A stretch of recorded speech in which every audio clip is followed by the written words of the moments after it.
Newsday continues here on One News Now. I'm Riza Diaz. A C-130 plane of the Philippine Air Force crashed earlier today.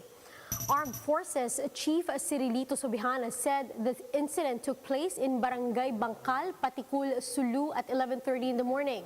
The plane was carrying 85 individuals when it crashed while trying to regain power after it missed a landing. Subihana reported that 15 people have been rescued from the burning wreckage so far. He added that responders are at the site and now as they continue their search and rescue operation. The IATF has finalized protocols for fully vaccinated individuals in the Philippines, so far only covering travel within the country. Under the guidelines, fully vaccinated senior citizens are allowed to travel within areas under GCQ and modified GCQ.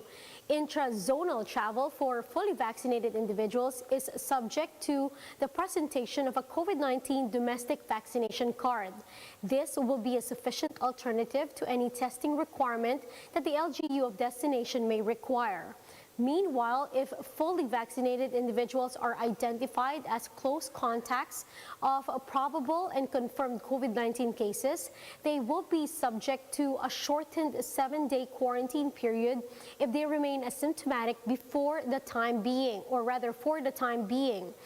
Lastly, no testing and quarantine shall be required for those or for close contacts who may have been traced beyond the 7th day. Are these new protocols backed by science? Joining us this afternoon to shed some light on this matter is Dr. Ronjin Solante of San Lazaro Hospital, who is also a member of the government's vaccine expert panel. Dr. Ronjin, good afternoon. Hi, Riza. Good afternoon. Doc, travel and mobility restrictions are eased for those who are fully vaccinated. So for instance, they can use their vaccination cards as an alternative to COVID testing requirements. Would like to get your opinion on this. Yes, I think this is logical and we support this particular recommendation. For one, when you are fully vaccinated, this is the benefit that you will get. You have lower risk of getting infection.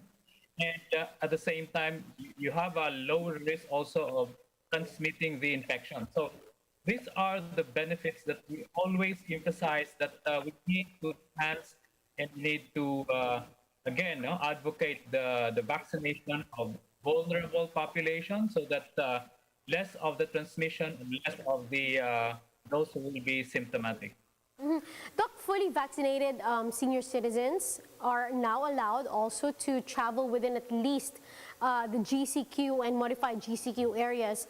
But still, what precautionary measures would you recommend they should observe to be, of course, protected from the virus still? Yeah, but again, if they are senior citizens, then they still are risk of getting the infection. But again, if you are vaccinated, it gets lesser than that, and we still highly recommend that when they travel, they would still adhere to the minimum health safety protocol, especially evading mass gathering. Physical distance should be always observed, and at the same time wearing face masks, including face shield, in an enclosed space. Dr. Solante, fully vaccinated close contacts also have more lenient isolation restrictions now, as long as they're not showing any symptoms. But what are the chances of transmission from an asymptomatic patient? Yes, there are already data, Riza, from vaccine rollout in UK and US that among those vaccinated and they still got the infection, they were asymptomatic, the transmission decreased to 40 to 50%. So that's how important the presence of these vaccines. Speaking of data, Doc, will the level of protection provided by the vaccines be enough against the threats of new variants, especially the Delta variant? Well, as of this point, we always and we still believe that despite this Delta plus variant, all of these vaccines are still capable of protecting us. And in fact, when you look at countries like UK, US, and other countries where there are already increasing cases of the Delta variant, they are now enhancing their vaccination rollout and not in a way that they are changing their strategy in terms of vaccination. Dr. Ronchin, in the light of these new protocols, how do you think these will affect the public's reception as to vaccines? Do you think more people will be encouraged now to take their shots, or will this be counterproductive? I suppose, Riza, this should encourage them to get the vaccine because although our supply is still limited, but once they have this vaccine offered to them, they need to get it and they have to receive it because it's the only way we can really return to normal in due time once majority of the population will be getting the vaccine. Dr. Ronchin, as always, thank you very much for your time. That was again Dr. Ronchin Solante. And right now, available vaccines provide protection against non-coronavirus variants. But how long can we depend on the protection of anti-COVID jabs? Johns Hopkins Andrew Bikosh tells us in this Bloomberg report. Professor Pekosh, I feel like I Google this every night and get a different answer, so please provide some professional advice and guidance here. What does it mean the vaccines protect people against the Delta variant, that they protect people against the coronavirus? Is it simply that they don't get fatally ill, or is it that they actually do not get sick and cannot transmit the disease? Yeah, so with Delta, the data is still coming out. We have about 3 studies that are out there right now that show that if you're fully vaccinated, meaning for the mRNA vaccines in particular, that you've gotten both doses and you're at least 2 to 3 weeks out from your booster dose, in those situations, you're seeing protection against all aspects of disease, severe disease, hospitalization, as well as what we call symptomatic infection. So the data with Delta looks good, although again, it's just a few studies right now, and we need more data from that. The risk though is not minimal, right? Vaccines are not perfect.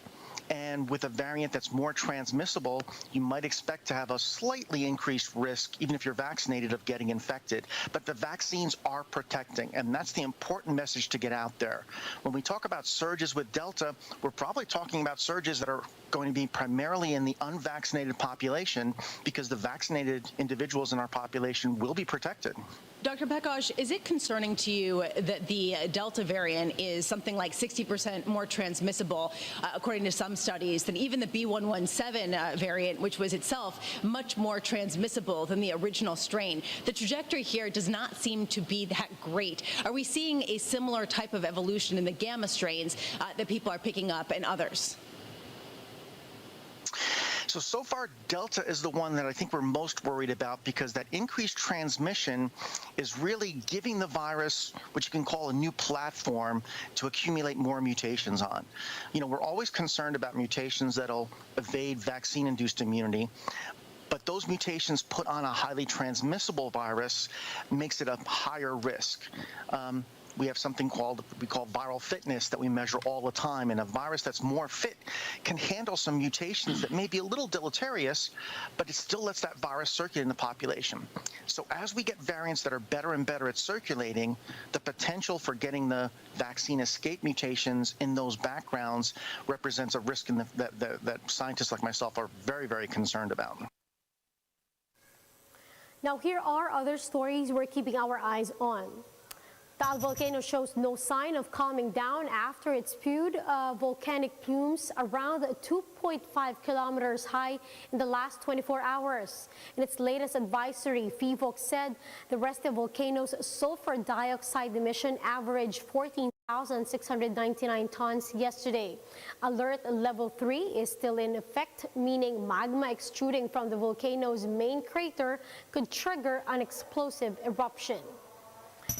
In weather, signal number 1 is hoisted over Batanes and some localities in Cagayan due to tropical depression Emong. At 10 in the morning, Emong was located 700 kilometers east-northeast of Guian, eastern Samar, or 790 east off Catarman, northern Samar. Now, the weather disturbance is packing winds of 45 kilometers per hour and gustiness of up to 55 kilometers per hour. And at least 2 people are dead and some 20 people are missing after a mudslide swept across the city of Atami in Japan. Footage showed the powerful black mudslide showing down a mountainside and engulfing homes and infrastructure.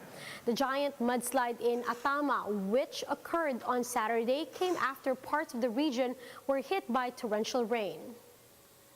Now, for more updates, visit News 5, the Philippine Star, and Business World Online. Visit our website, onenews.ph, for more in-depth analysis. You can also catch One News on Signal Play app. Register for a free account now at www.signalplay.com and stream One News live anytime, anywhere.